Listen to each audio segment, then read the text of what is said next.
विद्यार्थी मित्रांनो, आज आपण बाजारपेठेचे प्रकार, फॉर्म्स ऑफ मार्केट हे 5वं प्रकरण पाहणार आहोत। हे प्रकरण तुम्हाला बोर्डाच्या परीक्षेमध्ये एकूण 10 गुणांसाठी विचारलं जातं। त्यासाठी याची तयारी व्यवस्थित करणं गरजेचे आहे।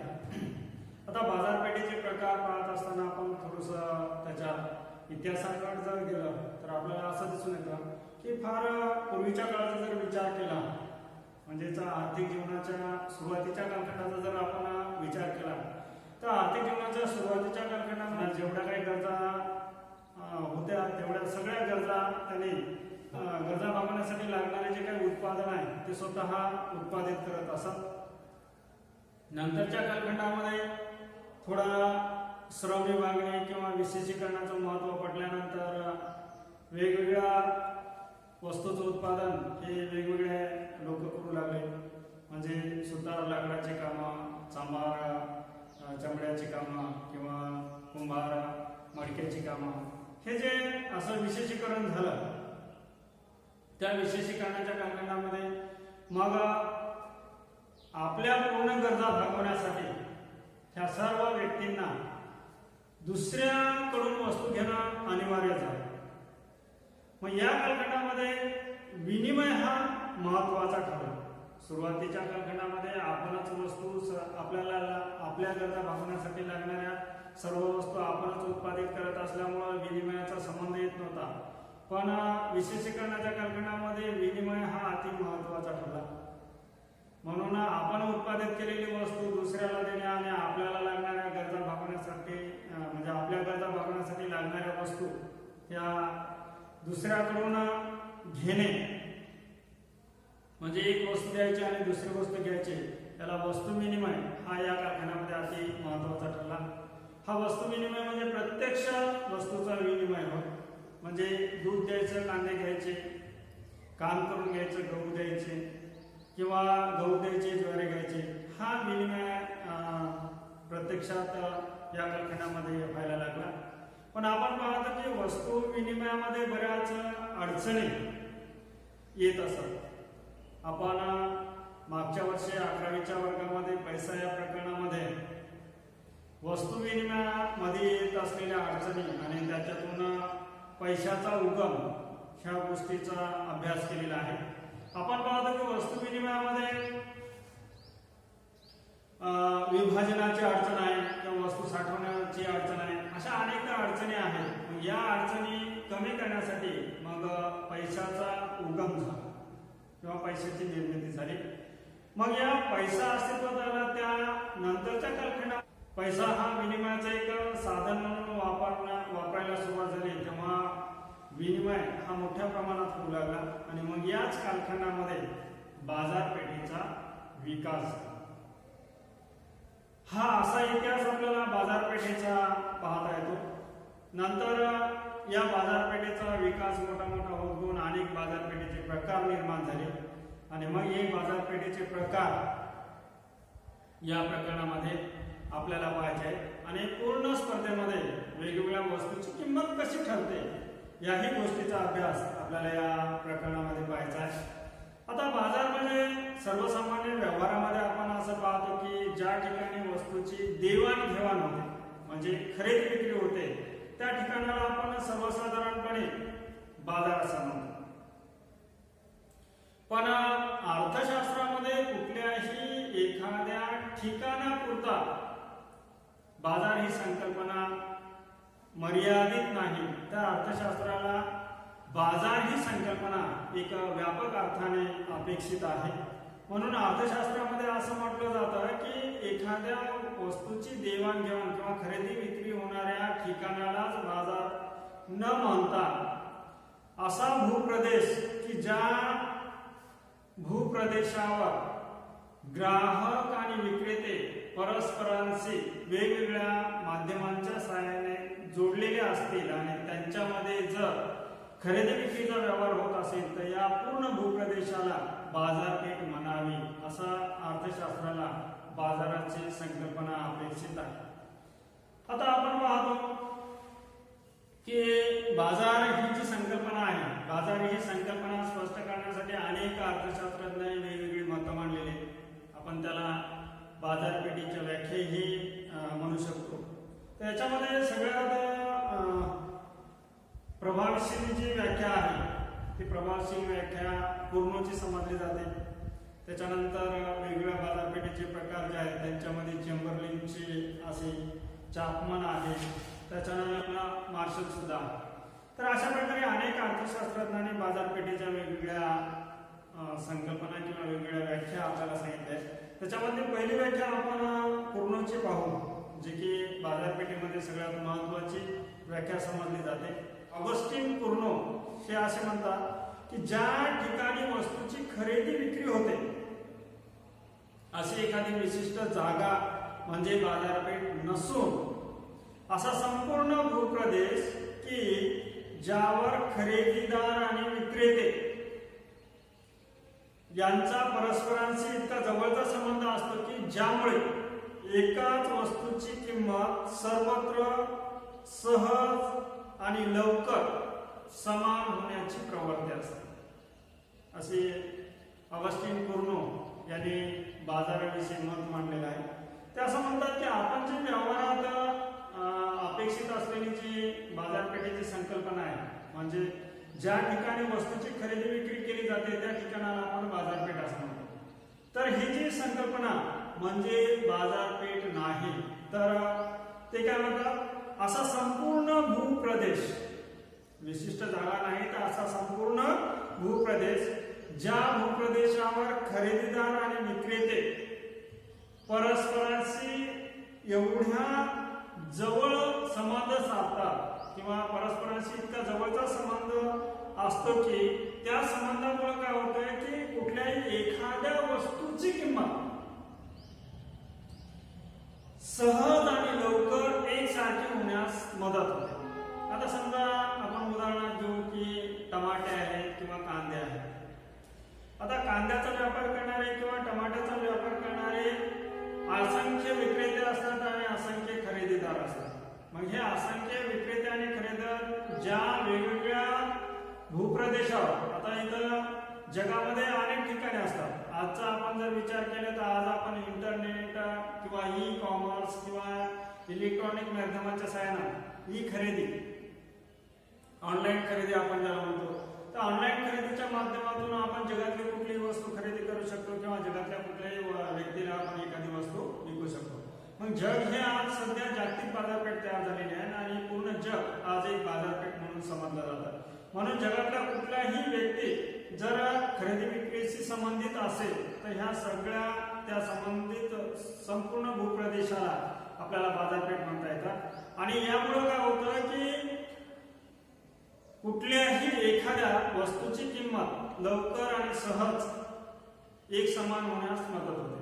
म्हणजे समजा इथं जर टमाटे 20 रुपये किलोने किंवा 40 रुपये किलोने विकत असतील तर जिथं खरेदीदार आणि विक्रेते एखाद्या माध्यमाच्या सहाय्याने जोडलेले असतील तर तिथं सुद्धा ती वस्तूची किंमत चटकन तेवढीच व्हायला मदत होईल. आपण सध्या कांद्याचं प्रकरण पाहतो की कांदा समजा कुठल्याही एखाद्या उत्पादनाच्या ठिकाणी समजा 150 रुपये किलो झाला तर पूर्ण देशामध्ये सुद्धा तो 150 रुपये व्हायला लवकर मदत होते किंवा लवकर होताना आपल्याला दिसतो.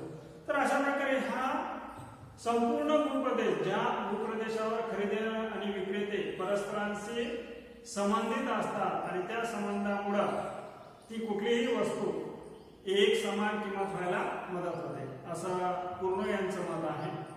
त्यानंतर आपल्याला दुसरं एक मत सांगता येते की जेव्हान्सचं मत आहे. बाजारपेठ म्हणजे शहरातील अशी जागा होय की जेथे वस्तू आणि सेवांची विक्री केली जाते. जेव्हान्सनं आपला व्यावहारिक मत, आपण जे मत मांडतो तेच मत इथं मांडलेलं आहे. त्याच्यानंतर मार्शलचं एक मत आपल्याला सांगता येतं की वस्तूंचे मोठ्या प्रमाणावर खरेदीदार आणि विक्रेते व्यवहार करणाऱ्या आणि जवळचे व्यावसायिक संबंध प्रस्थापित होणाऱ्या व्यक्तींचा समूह म्हणजे बाजारपेठ होय, असं मार्शलचं मत आहे. या सगळ्या मतावरून आपल्याला एक सर्वसामान्य मत आणि थोडक्यामध्ये आपलं एक मत इथं मांडता येतं की बाजार ही संभाव्य ग्राहक आणि संभाव्य विक्रेते, बाजाराची एक संभाव्य ग्राहक आणि संभाव्य विक्रेते यांच्यातील परस्पर संबंधाची जाळी, यांच्यातील परस्पर संबंधाची जाळी म्हणजेच बाजारपेठ होय, असं एक आपल्याला थोडक्यात मत बाजारपेठेविषयी मांडता येतं. आता एकूण सगळ्या व्याख्या पाहिल्यानंतर आपल्याला काही गोष्टी इथं लक्षात येतात की बाजारपेठ अस्तित्वात येण्यासाठी काही गोष्टी अत्यंत आवश्यक असतात. त्या गोष्टी अस्तित्वात असतील तर बाजारपेठ निर्माण होते आणि त्या गोष्टी जर अस्तित्वात नसतील तर बाजारपेठ अस्तित्वात येत नाही. म्हणून त्या कोणत्या गोष्टी आहेत ते आपण एका मुद्द्याच्या सहाय्याने पाहू.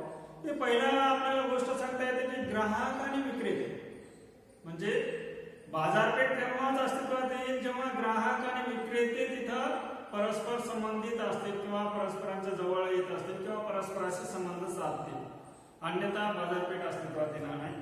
दुसरी गोष्ट आपल्याला असे सांगता येते की वस्तू आणि सेवा यांची खरेदी आणि विक्री. आता समजा दोन्ही ग्राहक आणि विक्रेते जवळ आले, परस्पराशी संबंधित आले, पण खरेदी विक्री होत नाही. वस्तू किंवा सेवांची खरेदी विक्री जर होत नसेल तर आपल्याला त्यालाही बाजारपेठ म्हणता येणार नाही. येथे नुसतेच व्यक्ती एकमेकाशी जवळ आलेले आपल्याला दिसते, म्हणून खरेदी विक्री झाली तरच आपल्याला त्या बाजारपेठ आहे असं म्हणता येईल. त्यानंतर तिसरा गोष्ट आपल्याला अशी सांगता येते की वस्तूची किंमत. आता खरेदी विक्री तेव्हाच होईल जेव्हा वस्तूची किंमत स्पष्ट होईल. समजा 2 रुपयाची वस्तू तुम्ही जर 2000 रुपयाला देत असेल तर कोणीच खरेदी करणार नाही. म्हणजे किंमत जोपर्यंत स्पष्ट होणार नाही तोपर्यंत खरेदी विक्रीचे विचारच येणार नाही. म्हणून वस्तूची किंमत स्पष्ट होणं आणि किंमत स्पष्ट झाल्यानंतर खरेदी विक्रीचे व्यवहार व्हायला मदत होईल. म्हणून वस्तूची किंमत ही स्पष्ट होणं गरजेचं आहे. त्यानंतर ग्राहक आणि विक्रेते यांच्यातील जवळचा संबंध प्रस्थापित होणं. आता एखाद्या प्रदेशावर अनेक ग्राहक आहेत किंवा दुसऱ्या प्रदेशावर खूप विक्रेते आहेत, पण ते एकमेकाशी संबंध साधत नसतील, म्हणजे विक्रेते विक्रीसाठी ग्राहकाशी संबंध साधत नसतील आणि ग्राहक खरेदीसाठी विक्रेत्याकडे संबंध साधत नसतील तर तिथं बाजारपेठ अस्तित्वात येणार नाही. म्हणून यांचाही जवळचा संबंध प्रस्थापित होणं गरजेचं आहे, तेव्हाच बाजारपेठ अस्तित्वात येईल. आणि त्याच्यानंतर बाजाराविषयक ज्ञान. आता इथं विक्रेत्याला आणि ग्राहकाला बाजाराविषयी ज्ञान असेल तरच विक्रेते वस्तू विकू शकतात आणि ग्राहक वस्तू खरेदी करू शकतात. विक्रेत्याला बाजाराविषयी ज्ञान नसेल तर आपली वस्तू केवढ्याला विकायची, कुठं विकायची, कशी विकायची हे कळणार नाही. आणि ग्राहकाला बाजाराविषयी ज्ञान नसेल तर आपल्याला घ्यायची वस्तू ही कुठं स्वस्त खरेदी विक्रीचे व्यवहार होणार नाही. म्हणून बाजारविषयी ज्ञान सुद्धा विक्रेत्याला आणि खरेदीदाराला असणं गरजेचं आहे. त्या सर्व गोष्टी जर अस्तित्वात असतील तरच बाजारपेठ अस्तित्वात येऊ शकते, अन्यथा बाजारपेठ अस्तित्वात येणार नाही. म्हणून बाजारपेठ अस्तित्वात येण्यासाठी ह्या गोष्टी अस्तित्वात असणं गरजेचं आहे. त्यानंतर आपल्याला बाजारपेठेविषयी पूर्ण ज्ञान घेण्यासाठी आता बाजारपेठेचे वेगवेगळे प्रकार, म्हणजे बाजारपेठेचा संपूर्ण पुढे विस्तार निर्माण झालेला आहे किंवा विस्तार झालेला आपल्याला दिसतो. तर विस्तार झाल्यानंतर बाजारपेठेचे काही प्रकार पाडलेले आहेत किंवा बाजारपेठेचं काही घटकामध्ये वर्गीकरण केलेलं आहे. आता बाजारपेठेचं वर्गीकरण करताना किंवा प्रकार पाडत असताना आपल्याला ते मुख्यतः 3 गटामध्ये बाजारपेठेचं वर्गीकरण केलेलं दिसतं. त्याच्यामध्ये पहिलं वर्गीकरण हे त्यांनी स्थानानुसार किंवा स्थळानुसार केलेलं आपल्याला पाहायला भेटतं. स्थळानुसार बाजारपेठेचं वर्गीकरण हे स्थानिक, राष्ट्रीय आणि आंतरराष्ट्रीय अशा 3 घटकामध्ये केलेलं आहे. त्यानंतर दुसरं जे वर्गीकरण केलेले ते काळानुसार आहे, म्हणजे अति अल्पकाळ, अल्पकाळ, दीर्घकाळ आणि अति दीर्घकाळ. आणि तिसरं जे गट त्यांनी केलेला आहे किंवा तिसरा प्रकार जो त्यांनी केलेला आहे तो आहे स्पर्धेनुसार बाजारपेठेचा प्रकार. स्पर्धेनुसार बाजारपेठेच्या प्रकारामध्ये पूर्ण स्पर्धा आणि अपूर्ण स्पर्धा असे मुख्य 2 त्यांनी प्रकार पाडलेले आहेत. आणि अपूर्ण स्पर्धेमध्ये पुन्हा 3 उपप्रकार केलेले आहेत. तर यामध्ये आपण सुरुवातीचा बाजारपेठेचे प्रकार पाहत असताना किंवा वर्गीकरणामधला पहिला भाग जर आपण पाहिला तर तो आहे स्थळानुसार बाजारपेठेचे प्रकार. आता स्थळानुसार बाजारपेठेचे प्रकार पाहत असताना सुरुवातीचा प्रकार येतो तो आहे स्थानिक बाजारपेठ. सुरुवातीचा भाग येतो तो आहे स्थानिक बाजारपेठ. आता स्थानिक म्हणजे काय, तर ज्या ठिकाणी वस्तूचं उत्पादन केलं जातं, ज्या ठिकाणी वस्तूचं उत्पादन केलं जातं त्या ठिकाणी वस्तूची विक्री करणं त्याला स्थानिक बाजारपेठ असं म्हणतात. त्याच्यानंतर त्यांनी दुसरा प्रकार केलेला आहे तो आहे राष्ट्रीय बाजारपेठ. राष्ट्रीय म्हणजे देशाच्या स्तरावरची बाजारपेठ, म्हणजे जे बाजारपेठ देशांतर्गत असते, म्हणजे ज्या देशात वस्तूचं उत्पादन झालेलं आहे त्या देशामध्ये त्या वस्तू विकल्या जात असतील तर त्याला राष्ट्रीय बाजारपेठ असं म्हणतात. म्हणजे देशाच्या सीमारेषेच्या आत वस्तूचं उत्पादन करून जर विक्री होत असेल तर त्याला देशांतर्गत बाजारपेठ असं म्हणता येतं. आणि त्याच्यानंतर त्यांनी पुढचा प्रकार पाहिलेला आहे तो आहे आंतरराष्ट्रीय बाजारपेठ. आता आंतरराष्ट्रीय बाजारपेठ म्हणजे वेगवेगळ्या देशामध्ये आपल्या वस्तू नेऊन विक्री करणं आणि वेगवेगळ्या देशातील वस्तू आपल्या देशामध्ये आणून म्हणजे आपण खरेदी करणं. म्हणजे ज्या ठिकाणी देशाच्या बाजारपेठ म्हणजे आयात आणि निर्यात, यामध्ये आपण जर एखाद्या देशाची वस्तू खरेदी केली तर त्याला आपण आयात असं म्हणतो, किंवा आपली एखादी वस्तू दुसऱ्या देशाला विकली तर त्याला आपण निर्यात असं म्हणतो. तर अशा प्रकारे आयात निर्यातीमधून वेगवेगळ्या देशासोबत वस्तूची खरेदी विक्रीचा व्यवहार करणं याला आपण आंतरराष्ट्रीय व्यापार असं म्हणतो. यानंतर पुढचा बाजारपेठेचा प्रकार आहे काळानुसार बाजारपेठेचे प्रकार किंवा वर्गीकरण. त्याच्यामध्ये पहिला काळ येतो तो अति अल्प काळ. अति अल्प काळ म्हणजे अतिशय एका तासाचा, एका दिवसाचा किंवा जास्तीत जास्त एका आठवड्यापर्यंतचा कालखंड आहे. अति अल्प काळामध्ये कुठल्याही प्रकारच्या वस्तूचा उत्पादन करून तुम्ही मार्केटमध्ये पुरवठ्यामध्ये बदल करू शकत नाही. त्यामुळे अति अल्प काळामध्ये ज्या वस्तूच्या किमती आहेत त्या वस्तूच्या किमती ह्या वस्तूच्या मागणीवरून ठरत असतात. वस्तूला जर मागणी जास्त असेल तर वस्तूची किंमत ही अति जास्त राहील आणि वस्तूला मागणी कमी असेल तर वस्तूची किंमत ही कमी राहील. म्हणून इथं कुठल्याही प्रकारच्या पुरवठ्यामध्ये बदल करता येत नसल्यामुळं मागणीशी संबंधित ह्या वस्तूच्या किमती या कालखंडामध्ये असतात. त्यानंतर काळानुसार पुढचा प्रकार पडतो तो आहे अति अल्प काळानंतर अल्प काळ. आता अति अल्प काळ हा एका आठवड्यापर्यंत होता, तर अल्प काळ हा एका आठवड्यापासून एका वर्षापर्यंतचा जो कालखंड असतो त्याला अल्प काळ असं म्हणतात. आता हा जो अल्प काळ आहे त्या अल्प काळामध्ये उत्पादकाला काही प्रमाणात उत्पादनामध्ये बदल घडून आणता येतो. समजा एका वर्षाचा कालखंड आहे त्यामुळे आपण पाहतो की शेतीचं उत्पादन हे 3 ते 4 महिन्यामध्ये येऊ शकतं. म्हणून एखाद्या वस्तूला जर किंमत जास्त मिळत असेल तर शेतकरी त्या प्रकारचं उत्पादन करून पुरवठा हा वाढवू शकतो. म्हणून इथं पुरवठ्यामध्ये थोडाफार बदल करता येत असल्यामुळे इथं वस्तूच्या किमती ह्या केवळ मागणीवर निर्धारित राहत नाहीत तर त्या पुरवठ्यामुळे नियंत्रित करता येतात. काळानुसार बाजारपेठेचा प्रकार येतो तो दीर्घकाळ आहे. आता दीर्घकाळ म्हणजे अल्पकाळानंतर येणारा काळ आहे. तर अल्पकाळ हा 1 वर्षापर्यंत होता, तर दीर्घकाळ हा 1 वर्ष ते 5 वर्षापर्यंतचा जो कालखंड असतो त्याला आपण दीर्घकाळ असं म्हणतो. तर 5 वर्षापर्यंत 1 वर्ष ते 5 वर्षापर्यंतचा कालखंड म्हणजे बराच काही कालखंड इथं उत्पादकाला मिळतो. म्हणून उत्पादक हे आपल्या उत्पादनामध्ये उत्पादनाचे घटक असतील किंवा उत्पादनाचा खर्च असेल म्हणजे उत्पादनामध्ये पाहिजे तसा बदल करून उत्पादनामध्ये वाढ घडवून आणू शकतो. म्हणजे पुरवठा हा बाजारपेठेमध्ये पाहिजे तसा बदलता येतो. म्हणून या कालखंडामध्ये वस्तूच्या किमती स्थिर राहायला थोड्याशा मदत होतात. त्यानंतर पुढचा कालखंड आहे तो अति दीर्घकाळ. हा कालखंड दीर्घकाळाच्या नंतर येतो. दीर्घकाळ हा 1 वर्ष ते 5 वर्षाचा कालखंड आपण दीर्घकाळ समजतो आणि अतिदीर्घकाळ म्हणजे 5 वर्षानंतरचा पूर्ण जो काळ आहे त्या संपूर्ण काळाला आपल्याला अतिदीर्घकाळ असं म्हणतात येतं. तर या अतिदीर्घ कालखंडामध्ये पाहिजे तशा उत्पादनाच्या घटकामध्ये किंवा उत्पादन खर्चामध्ये बदल करता येत असल्यामुळे आपल्याला पुरवठ्यामध्ये पाहिजे तसा बदल करता येतो आणि म्हणून या ठिकाणी या नंतरच्या कालखंडामध्ये वस्तूच्या किमती ह्या स्थिर ठेवायला आपल्याला मदत होते. तर अशा प्रकारे काळानुसार बाजारपेठेचे प्रकार सुद्धा आपल्याला इथं पाहता येतात.